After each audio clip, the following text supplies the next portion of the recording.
got somebody coming I want you to meet. And as a dad, you've heard this line before. You know, you're thinking, okay, yeah, well, we'll check him over. And it did not take long for us to realize Patrick was very unique. He was different. This was a man of character. This was someone that would get down and play with the grandchildren. He was self-effacing in every way, but yet he was confident. He was good-looking. And you could tell that he came from a good family background. And Char and John, to your honor, you have raised an incredible son.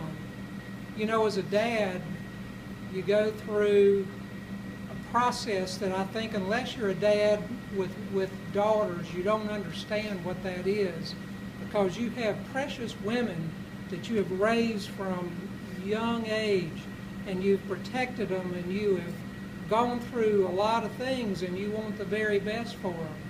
And you're not just going to give them over to anybody. So you scrutinize men very, very carefully. And above all, you start praying for that perfect man for your daughter. And I'll tell you that this is the 4th time that God has answered my prayer. I've got great sons-in-laws, and each of them are unique in their own way, and I could not have picked better sons-in-law than what I have, because the Lord has stepped in and He has provided. So I honor Him. Patrick, you've got an incredible young lady. Marcy, growing up, was always a tough little kid. When she would fall down, very rare. She was not one that would come in crying and screaming about things.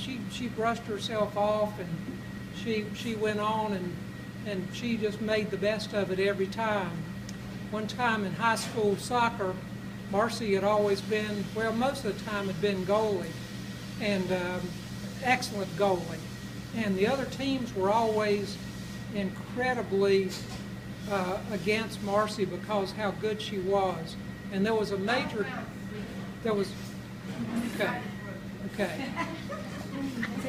What did she say?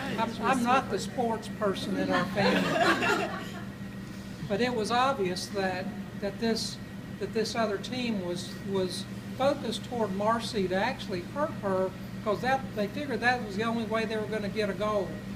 And so it became obvious to everyone that there was an orchestrated effort to hurt Marcy.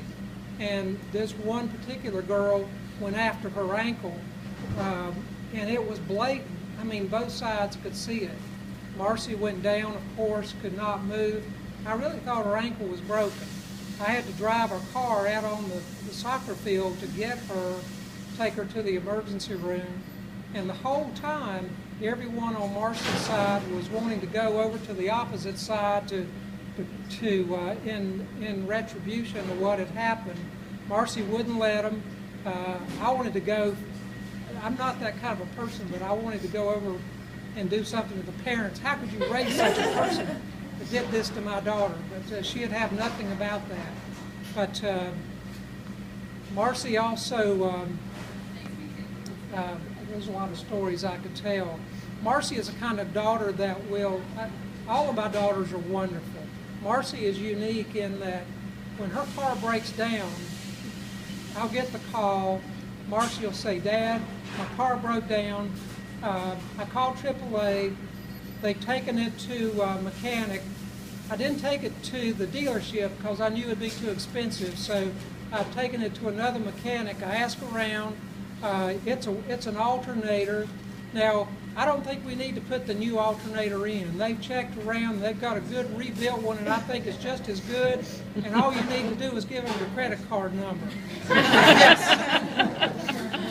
So Marcy Patrick, you're getting a daughter with heart and durability and smarts and frugalness, just like her mother. So thank you.